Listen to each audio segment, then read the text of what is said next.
دونوں چیزیں وسیلہ ہیں،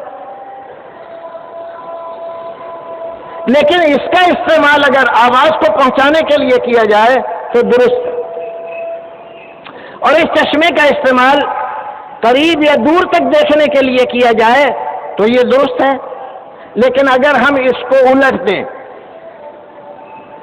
اس چشمے کو آواز دور تک پہنچانے کے لیے استعمال کریں اور اس مائک کو آنکھ پہ لگا لیں، تو ظاہر ہے وسیلہ تو ہے لیکن ہم نے اس کا استعمال الٹ دیا ہے، اس لیے نتیجہ غلط آ رہا ہے اس کا، اور یہ چیز شریعت کی نگاہ میں اور عام عقل مندوں کی نگاہ میں بھی ناجائز اور غلط ہے۔ اس کو کوئی درست نہیں کہہ سکتا، کیوں؟ اس لیے کہ اس کا استعمال جس کے لیے ان آلات کو بنایا گیا ہے اس سے الگ کیا جا رہا ہے۔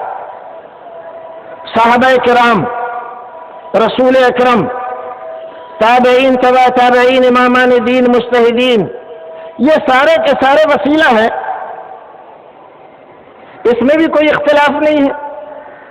یہ محض الزام ہے کہ ہم رسول اکرم کو، صحابہ کرام کو، امامان دین کو وسیلہ نہیں مانتے۔ ہم وسیلہ مانتے ہیں لیکن جو اس کا صحیح استعمال ہے وہی، اس کا غلط استعمال نہیں مانتے۔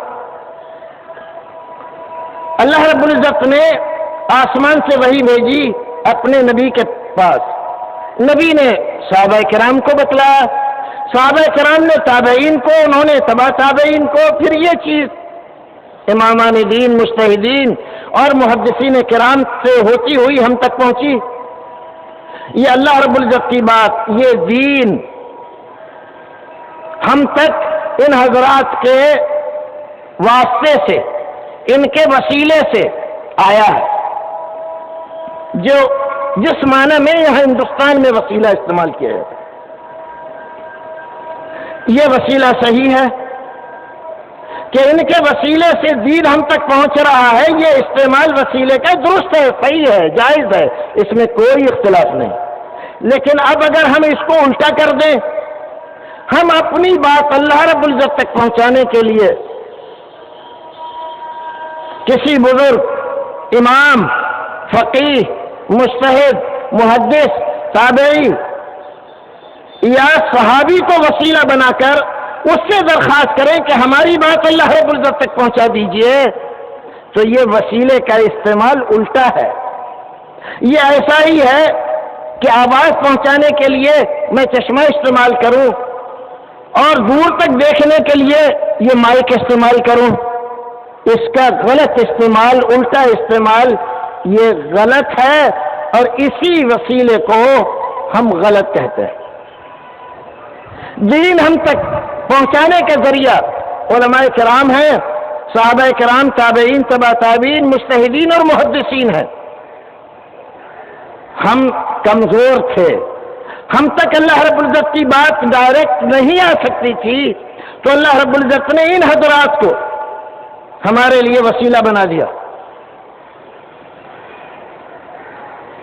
لیکن اللہ رب العزت دور نہیں ہے، ہم دور تھے، کمزور تھے، ضعیف تھے، اس لیے ضرورت ان حضرات کی پڑی ہمیں، لیکن اللہ رب العزت کمزور نہیں ہے، اس لیے اسے ضرورت نہیں ہے کہ ہماری بات اللہ رب العزت تک پہنچانے کے لیے ان حضرات کو وسیلہ بنایا جائے۔ یہ ایک غلط فہمی ہمارے یہاں پیدا کی گئی کہ دیکھیے آپ خطا کار، معصیت کار، گنہگار، بھلا آپ کی بات اللہ رب العزت سنے گا؟ کیسے سنے گا؟ تب کیا کریں؟ ہم تو خطا کار، معصیت کار ہیں، بھائی کسی بزرگ کا وسیلہ پکڑو، ان کی بات پہنچے وہاں پر، ان کی بات اللہ رب العزت رد نہیں کرتا، لہذا ہم جا کر کسی بزرگ سے کہیں کہ حضرت ہماری یہ بات اللہ رب العزت تک پہنچا دیجئے۔ کیوں؟ اس لیے کہ ہماری تو سن نہیں رہا ہے۔ تو یہ ہم ایک تو اللہ رب العزت پر الزام لگا رہے ہیں، دوسرے اس کی شان میں گستاخی کر رہے ہیں، تیسرے بدگمانی کے شکار ہیں۔ ہمارے رب نے اپنے آپ کو قرآن میں اپنی سب سے آخری کتاب میں کس انداز میں پیش کیا ہے؟ جب ہم قرآن کھولتے ہیں تو پڑھتے ہیں بسم اللہ الرحمن الرحیم، الحمدللہ رب العالمین الرحمن الرحیم۔ دیکھیے بسم اللہ میں الرحمن الرحیم، الحمدللہ ہم نے پڑھا، رب العالمین کے بعد الرحمن الرحیم۔ پروردگار اپنا سب سے پہلا جو تعارف اپنے اسم ذاتی کے بعد کرا رہا ہے تو اپنی دو صفتوں کے ذریعے کہ میں بہت مہربان اور بہت زیادہ رحمت والا ہوں، میری رحمت سے نا امید مت ہو۔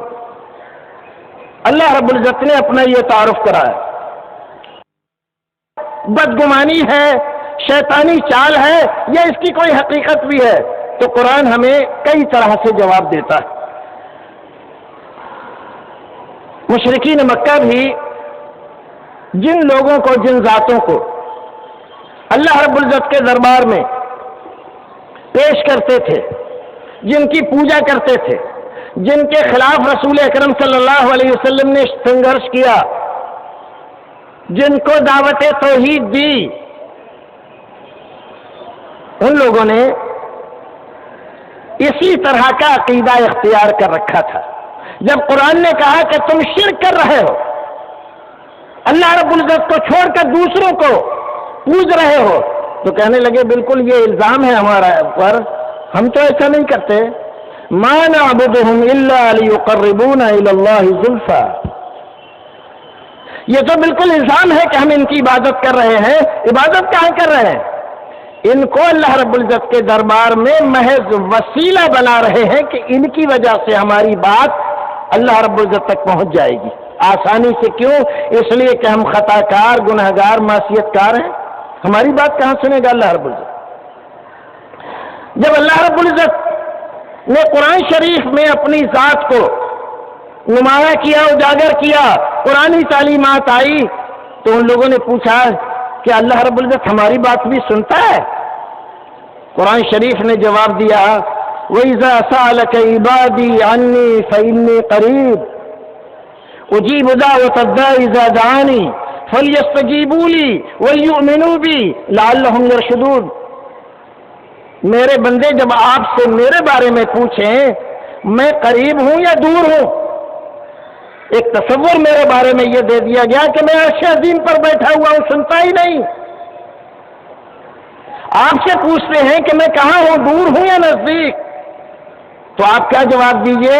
فإنی قریب، میں بہت قریب ہوں۔ اجیب دعوت الداع اذا دعانی، جب کوئی دعا کرنے والا دعا کرتا ہے تو اس کی دعا سن لیتا ہوں، پورا کرتا ہوں۔ فلیستجیبوا لی ولیؤمنوا بی، بس لوگوں کو چاہیے مجھی کو پکارے، مجھی سے مانگے، یہی سیدھا راستہ اور ہدایت کا راستہ۔ اللہ رب العزت نے بتلا دیا کہ میں قریب ہوں۔ یہ غلط فہمی کہ اللہ رب العزت سنتا ہی نہیں ہو تو بہت دور ہے، ایک دوسری جگہ اللہ رب العزت نے اس کو کنڈم کیا، اس غلط فہمی کو دور کیا۔ وَلَقَدْ خَلَقْنَا الْإِنسَانَ وَنَعْلَمُ مَا تُوَسْوِسُ بِهِ نَفْسُهُ وَنَحْنُ أَقْرَبُ إِلَيْهِ مِنْ حَبْلِ الْوَرِيدِ، ہم نے انسان کو پیدا کیا۔ وَنَعْلَمُ مَا تُوَسْوِسُ بِهِ نَفْسُهُ، ابھی انسان نے اپنی زبان سے جو چیز نکالی نہیں ہے، ابھی دل ہی میں ہے، اس کے وسوسے کی صورت میں اس کو بھی ہم جانتے ہیں۔ کسی دوسرے سے جا کر کہے وہ کہ ہماری یہ بات وہاں پہنچا دو، اس کی ضرورت نہیں۔ جب اس کے دل میں پیدا ہو رہی تھی وہ بات تبھی ہم جانتے تھے۔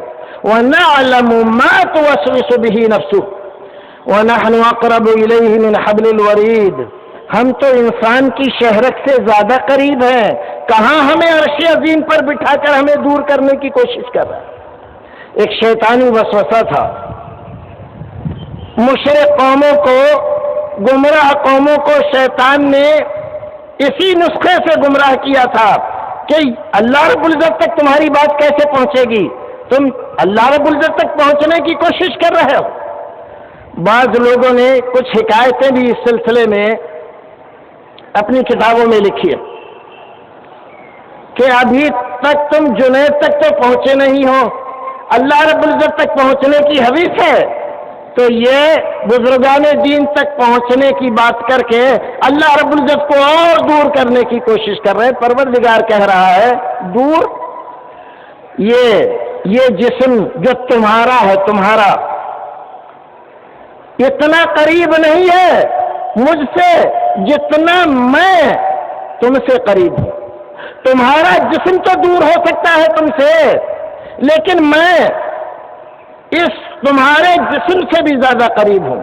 وَنَحْنُ اقرب افل التفضیل کیسے، میں زیادہ قریب ہوں۔ رسول اکرم صلی اللہ علیہ وسلم نے، قرآن شریف نے اس بات کو صاف کر دیا کہ یہ غلط فہمی کہ اللہ رب العزت بہت دور ہے، وہاں تک جانے کے لیے بزرگان دین کی ضرورت ہے، بغیر اس کے نہیں پہنچ سکتے، اس کو رد کر دیا اور اس غلط فہمی کو صاف کر دیا۔ اب غلط فہمی کی کوئی گنجائش نہیں رہی۔ میں ذکر کر رہا تھا کہ وسیلہ جائز، اللہ رب العزت کی ذات، اس کی صفات، اس کے اسماء حسنہ، اس کا مثلا ہم یہ دعا کریں کہ اے اللہ تو رحمان و رحیم ہے، ہمارے اوپر رحم فرما، پروردگار تو بخشنے والا ہے، ہماری بخشش فرما، اس لیے کہ تو رحمان و رحیم ہے، اس وسیلے سے ہماری دعا پروردگار قبول فرما لے۔ یہ وسیلہ جائز اور درست ہے۔ وَلِلَّهِ الْأَسْمَاءُ الْحُسْنَى فَادْعُوهُ بِهَا، اللہ رب العزت کے بہت سارے اسماء حسنہ ہیں، اس کے دربار میں ان اسماء حسنہ کو تم بطور وسیلہ ذکر کر سکتے ہو۔ رسول اکرم صلی اللہ علیہ وسلم نے دعا سکھائی، یا مقلب القلوب ثبت قلبی علی دینک، اے دلوں کے پھیرنے والے، ہمارے دلوں کو اپنے دین، اپنی اطاعت و فرما برداری کی طرف پھیر دے۔ اللہ رب العزت کی ایک صفت کو اس کے لیے وسیلہ کے بطور ذکر کیا، یا حی یا قیوم برحمتک استغیث، تیری رحمت کے وسیلے سے پروردگار میں تجھ سے مدد مانگتا ہوں۔ تو اللہ رب العزت کی ذات کا، اس کی صفات کا وسیلہ جائز اور درست ہے۔ اعوذ بکلمات اللہ التامہ، لمبی دعا ہے، اس میں بھی اللہ رب العزت کے کلمات تامہ کے وسیلے سے میں پناہ مانگتا ہوں تمام ان چیزوں سے جو اللہ رب العزت نے پیدا فرمائی ہے اور جو کسی بھی طرح سے مجھے نقصان پہنچا سکتے ہیں۔ اعمال صالحہ کا وسیلہ بھی جائز اور درست ہے۔ نیک عمل جو آپ نے کیا، آپ یہ دعا کریں، اے اللہ میں تیرے نبی پر ایمان رکھتا ہوں، تیرے نبی پر ایمان لایا ہوں، ان کی فرما برداری کرتا ہوں، ان سے محبت کرتا ہوں، پروردگار اس وسیلے میں، اس واسطے میری یہ دعا قبول فرما لے۔ یہ وسیلہ جائز اور درست